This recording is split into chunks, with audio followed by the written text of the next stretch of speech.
வணக்கம் வணக்கம். இந்த வீடியோல லாங் டேர்முக்கு ரெண்டு பங்குகளை பார்ப்போம். Ipca laboratory first stock. இந்த ஸ்டாக் வந்து ஒரு டாக்மா செக்டார் உள்ள ஸ்டாக்கு. இது வந்து வீக்லிலே மந்த்லிலேயுமே வந்து ஒரு டிசெண்டிங் ட்ரையாங்கிள் பேட்டர்ன், இறங்கும் முக்கோணம் பேட்டர்ன் வந்து உருவாகிருக்குங்க. ரெசிஸ்டன்ஸ் லைன் மேல எடுத்துக்கிட்டீங்கன்னா டவுன் ட்ரெண்ட்ல ஸ்லோப்பா வந்து கையூர் லோவாக வருதுங்க. பிஎக்ஸ் வந்து கண்ட்ரோல்ல இருக்காங்க அப்படிங்கிறது அர்த்தம். சரிங்களா? டவுன் ட்ரெண்ட்ல வீக்லி சார்ட்டை போட்டுக்கிட்டீங்கன்னா அப்படின்னா இந்த பாருங்க, டவுன் ட்ரெண்ட்ல ஸ்லோப்பா வருது.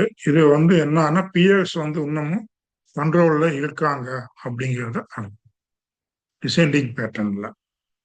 அப்புறம் வந்து கீழே உள்ள சப்போர்ட் லைன் அப்வர்ட் ஸ்லோப்பிங் லோவா வருது. அதாவது ஸ்மால் லோயர் கைங் வருது. இன்னமும் ஒரு பூலிஷ் வந்து டிபெண்ட் பண்ணி இருக்காங்க அப்படிங்கிறத குறிப்பிக்கலாம். இந்த லோ இதை விட இது கையில இருக்கு, இதை விட இது கையில இருக்கு, இல்ல இதுல இருந்து எடுத்துக்கிட்டீங்கன்னாலும் இந்த லோவை விட இந்த லோ கையில இருக்கு. அப்ப down side support line diagonal support எல்லாம் இது வந்து ஒரு அப்வேர்ட்ல இருக்கு. இதுல வந்து மேல வந்து ரெசிஸ்டன்ஸ் வந்து இன்னமும் செல்லிங்ல இருக்கு. இது ரெண்டும் ஒரு இடத்துல மேட்ச் ஆகும் போது பிரேக் அவுட் இருக்கும். அந்த பிரேக் அவுட் பண்ணி ரீடெஸ்ட் வரும்போது நம்ம வந்து என்ட்ரி போகலாம். டிசெண்டிங் பேட்டர்ன் வந்து ஒரு ட்ரெண்ட் கண்டினியூஷன் பேட்டர்ன் தான். ஒரு 25% வந்து ட்ரெண்ட் ரிவர்ஸும் ஆவதற்கு வாய்ப்புகள் இருக்கு டிசெண்டிங் பேட்டர்னை பொறுத்தளவு. நம்ம இந்த ஸ்டாக்கை வாட்ச் லிஸ்ட்ல வச்சுக்குவோம். மந்த்லி டைம் ஃப்ரேம்ல பார்த்தீங்க அப்படின்னா அப் ட்ரெண்ட்ல தான் இருக்கு. ஓகேங்களா? மந்த்லியில நல்ல ஒரு அப் ட்ரெண்ட்ல இருக்கு. இப்போதைக்கு பார்த்தீங்கன்னா அப் ட்ரெண்ட்ல இது ஒரு லாங் ட்ரெண்ட் லைன் போட்டிருக்கும். மிட் பேண்ட்ல பாருங்க, நல்லா பாருங்க. ஒரு லோல இருந்து கை போய் திருப்பி லோ கை, இது வந்து லோ கை, கையல் லோ, கையல் கை, இந்த லோல இருக்கு. இதுல இருந்து இப்படியே மேல போகலாம். அந்த இந்த இடத்துல போயிருக்கு இல்லையா, இதே மாதிரி போகலாம். இந்த லெவல் முடிய போகலாம். ஒரு 1800 முடிய போகலாம். பார்ப்போம், வெயிட் பண்ணி பார்த்துக்கிட்டு நம்ம வந்து முடிவு பண்ணிக்குவோம். கீழே வந்து சப்போர்ட், இது வந்து கன்சல்டேஷன் பேஸ்ல கீழே பிரேக் பண்ணுமா இல்ல மேல பிரேக் பண்ணுமா அப்படிங்கிறது தான் நம்ம வந்து முக்கியமா நம்ம வந்து பார்க்கணுங்க.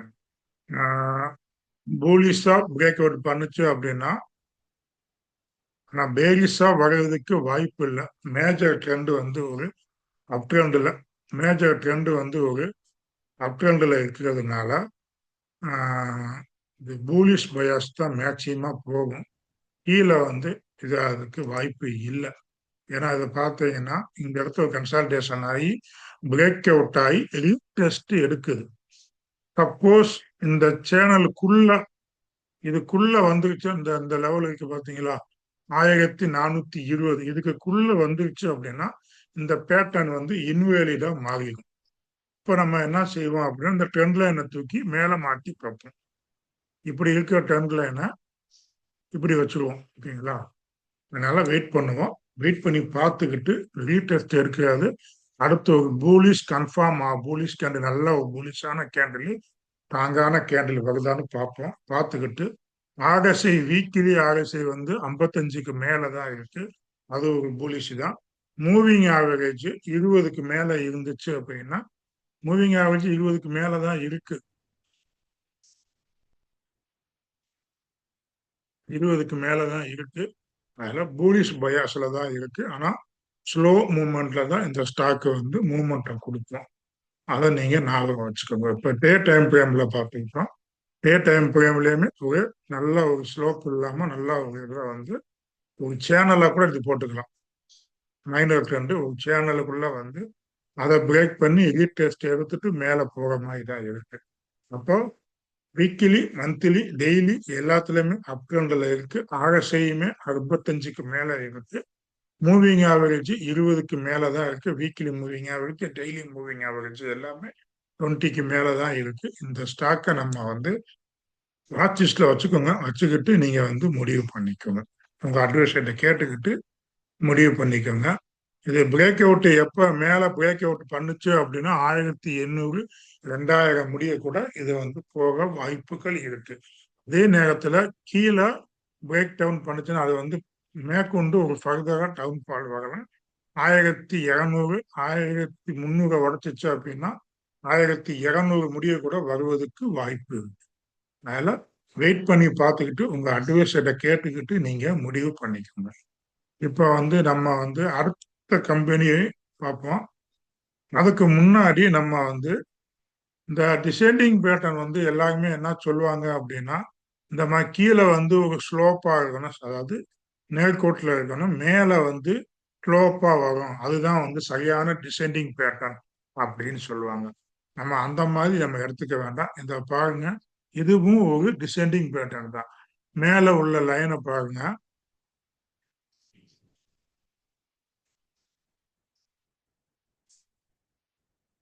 இது பிகினர்ஸுக்கு அண்டர்ஸ்டாண்ட் பண்றதுக்காக நம்ம விளக்கம் பண்றோம். ஸ்டாக்கை பை செல் ரெக்கமெண்ட் சொல்லலாம்.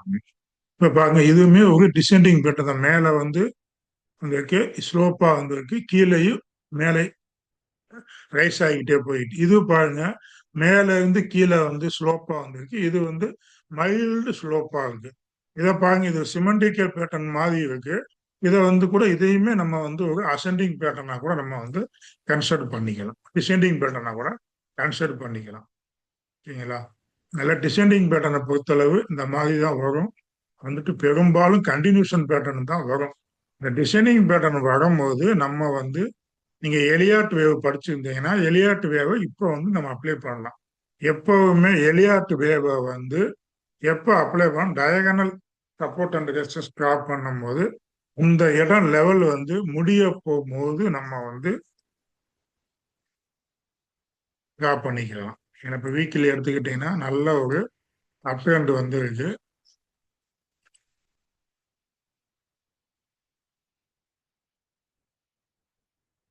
நல்ல ஒரு அப் ட்ரெண்ட் வந்திருக்கு. இதை இதில் எடுத்துக்கிட்டீங்கன்னா ஏ, பி, சி, டி இவை ஒன்று ஆரம்பிச்சு மூவ்மெண்ட் கொடுத்து திருப்பி மேலே தான் போகும். அதெல்லாம் பார்த்துக்கோங்க. அடுத்த ஸ்டாக் எடுத்துக்கிட்டீங்கன்னா ஏத்தர் இண்டஸ்ட்ரி. இது ஒரு ஐபிஓ ஸ்டாக்கு. ஐபிஓ வந்ததுல இருந்து இது ஒரு நல்ல மூவ்மெண்ட் கொடுத்துட்டு அதுக்கப்புறம் ஒரு ஃபாலிங் வந்துருக்குங்க. மந்த்லி டைம் ஃப்ரேம் எடுத்துக்கிட்டீங்க அப்படின்னா இது ஒரு ஃபாலிங் வெஜ் பேட்டர்ன். ஆனால் மிட் லைனுக்கு மேலே தான் ட்ரேட் ஆகிட்டு இருக்கு. இதை இப்போ மந்தில் இந்த மாசம் நடக்குது. ஒரு பிரேக் அவுட் கொடுத்துருக்கு. இந்த கைக்கு மேல ஒரு நல்ல ஒரு ஸ்ட்ராங் 1068க்கு மேல ஒரு ஸ்ட்ராங்கா க்ளோஸ் கொடுத்துச்சுன்னா மார்க்கெட் நல்லா மேல போகும் இந்த ஸ்டாக். ஓகே, இதையும் நீங்க வாட்ச் லிஸ்ட்ல வச்சுக்கோங்க. கத்துக்கிறதுக்காக நீங்க முயற்சி பண்ணி பாருங்க. மந்த்லி வீக்லி எல்லாத்துலயுமே ஒரு பாலிங் வச்சுன்னு சொல்லலாம். டிசெண்டிங் பேட்டர்ன் கூட நம்ம சொல்லலாம். டவுன் ட்ரெண்ட் லைன் அதுவுமே கீழே ஸ்லோப்பா தான் வருது. ரேஞ்ச் சுருங்கிக்கிட்டே வருது. மேல உள்ள ரெசிஸ்டன்ஸுமே லோவரா வந்துகிட்டே இருக்கு. செல்லிங் ப்ரெஷர் குறையுது. அதுதான் மெயினா நம்ம பார்க்கணும். இந்த இடத்துல வரும்போது ஃபுல்லா செல்லிங் ப்ரெஷர் குறையுது. பையிங் ப்ரெஷர் கொஞ்சம் இன்க்ரீஸ் ஆகுது. இதுலயுமே பாருங்க, இதை விட இது லோ தான் இருக்கு. லோயர் லோ வச்சிருந்தாலும் பையிங் ப்ரெஷர் கொஞ்சம் கொஞ்சமா இன்க்ரீஸ் ஆகுது. வேலிங்கும் பில்டப் ஆகிட்டு இருக்கு. ஏன்னா அதே போல வீக்லியில எடுத்துக்கிட்டீங்கன்னாலும் வீக்லிலையும் அதே போலதான். இது மந்த்லியோடைய டயகனல். வீக்லியில டயகனல் எடுத்துக்கிட்டீங்கன்னா ஃபாலிங் வச்சு எடுத்துக்கிட்டீங்கன்னா ஏற்கனவே பிரேக் அவுட் ஆகி ரீடெஸ்ட் எடுத்துட்டு மேல போகுது.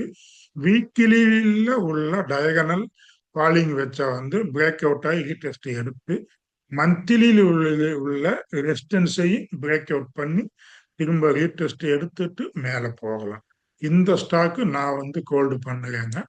நான் ஒரு 835 நான் வாங்கி வச்சிருக்கேன். ஆனா இப்கா லேப் லாங் டேர்முக்கு அக்குமுலேஷன் பண்ணக்கூடிய ஸ்டாக்கு ஃபார்மால.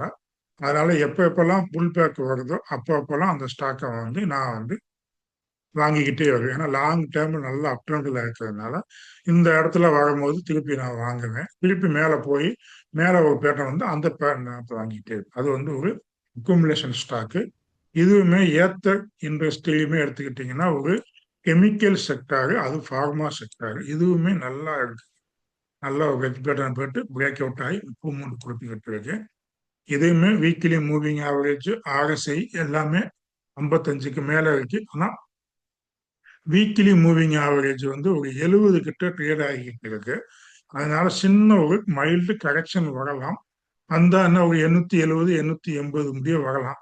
ஆனா அந்த லெவலுக்கு வருமா அப்படிங்கிறது எனக்கு தெரியல. இந்த லோ வச்சுக்கோங்க. ஒரு 950 முடிய வரலாம். வந்துட்டு அதுக்கப்புறம் அப்படியே இந்த ஸ்டாக்குமே மேல போக தான் வாய்ப்பு இருக்கு. உங்க அட்வைசர்கிட்ட கேட்டுக்கோங்க.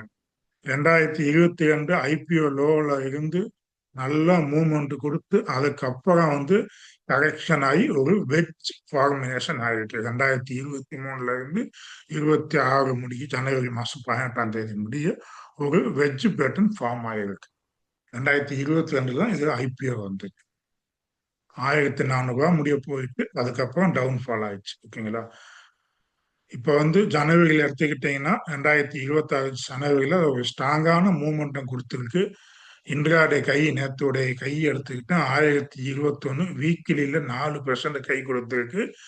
எஃப்ஐ வந்து இன்க்ரீஸ் பண்ணிக்கிட்டு வராங்க. அதுதான் நம்ம பார்க்கணும். வேல்யூமும் பிக்கப் ஆகிட்டு இருக்கு இந்த ஸ்டாக்கை பொறுத்தளவு. இந்த ஸ்டாக் பெரும்பாலும் பிரேக் அவுட் மேல பிரேக் அவுட் 70ல இருந்து 80% கை ப்ராபிலிட்டி இருக்கு. போலிஷ் பிரேக் அவுட் வர்றதுக்கு வாய்ப்புகள் அதிகமாக இருக்கு. 1000ல இருந்து 1050க்கு மேல பிரேக் அவுட் பண்ணுச்சுன்னா இது அடுத்த வெஜ் பேட்டனுடைய கையான 1400 முடிய போகும். இந்த வெஜ் பேட்டனுடைய கையான 1400 முடிய போகும். அதை நீங்க வாட்ச் பண்ணி பார்த்துக்கோங்க. சப்போஸ் கீழே உடைச்சிருச்சு அப்படின்னா 800 என்ற லெவல் முடிய வருவதற்கு வாய்ப்பு இருக்கு. இரண்டுமே நம்ம தெரிஞ்சு வச்சுக்கணும். இதை டெக்னிக்கலா அனலைஸ் பண்றதுக்காக நம்ம சொல்றோம். இண்டிகேட்டர் ஆர்எஸ்ஐ வந்து 68க்கு மேலதான் இருக்கு. எம்ஏசிஇடியும் பாசிட்டிவா இருக்கு. வேல்யூம் ரீசெண்டா நல்லா கொஞ்சம் கொஞ்சமா கூடிக்கிட்டு வருது. பிஇ ரேஷியோ பரவாயில்ல. ஏர்னிங் growth ஸ்ட்ராங்கா இருக்கு. இயர் ஆன் இயர் நல்லா இருக்கு. அனலிஸ்ட் எல்லாருமே என்ன சொல்லிட்டு இருக்காங்கன்னா 1049 முடிய போகும்னு சொல்லிட்டு இருக்காங்க. பார்ப்போம். எஃப்ஐ டிஐ பையிங் இருக்கனால பொட்டேஷன்லாம் கொஞ்சம் மேல போவதற்கு வாய்ப்பு இருக்கு. இப்படிதான் நம்ம வந்து ஒவ்வொரு பங்குகளா நம்ம வந்து அனலைஸ் பண்ணணுங்க. இதே நேரத்துல நம்ம இன்னொரு ஸ்டாக்கை எடுப்போம். கிராவிட்டான்னு ஒரு ஸ்டாக்கு. அந்த ஸ்டாக் எடுத்துக்கிட்டு இதே மாதிரி வெற்றி பேட்டர்ன் உருவாகிட்டு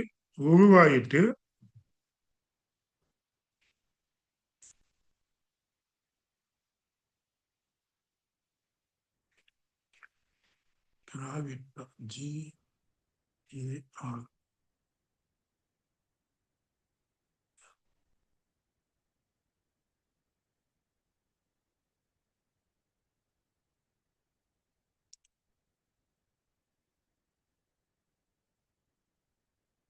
அது வந்து ஒரு கிராவிட்டா வந்து ஒரு மைனிங் செக்டார் ஸ்டாக்கு.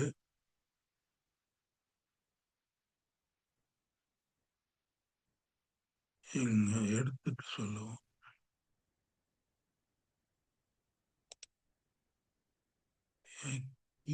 வேண்டாம். மைனிங் அண்ட் மினரல்ஸ் வரலையே.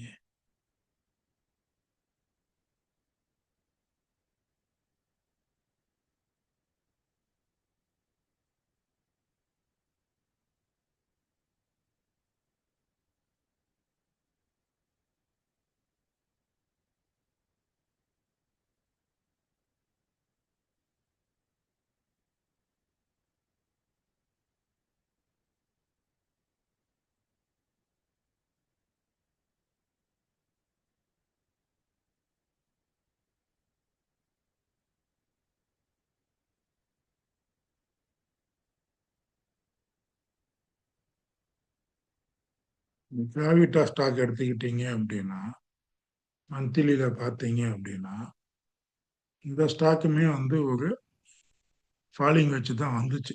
பாருங்க இதுல இருந்து இந்த லெவலு டிசம்பர் மாசத்துல போட்டோம் அப்படின்னா இந்த லெவல் இந்த கை முடிய பார்த்துக்கோங்க.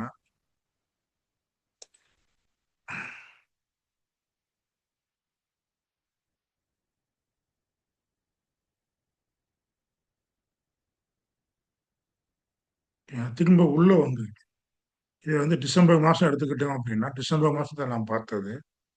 இது பார்த்தீங்கன்னா, இந்த இடத்துல பிரேக் அவுட் ஆச்சு. இந்த லோவ விட நல்ல ஒரு பூலிஷ் கேண்டில் போட்டு பிரேக் அவுட் ஆச்சு. போயிட்டு ரீடெஸ்ட் எடுத்துட்டு மேலே போகும் வெயிட் பண்ணிக்கிட்டு இருந்தோம். பார்த்தா உள்ள வந்துச்சு. அப்ப நம்ம இந்த ரெசிஸ்டன்ஸ் லைனை தூக்கி இங்கே போடுவோம்.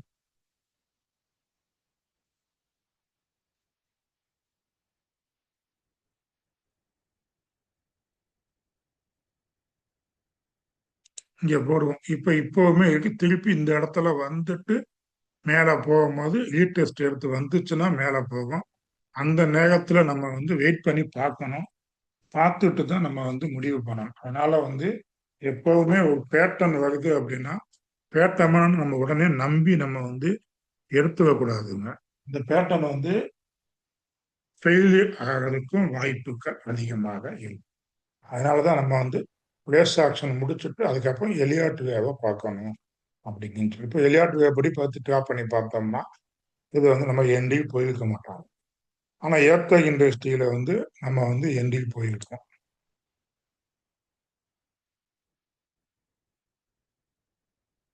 ஓகே.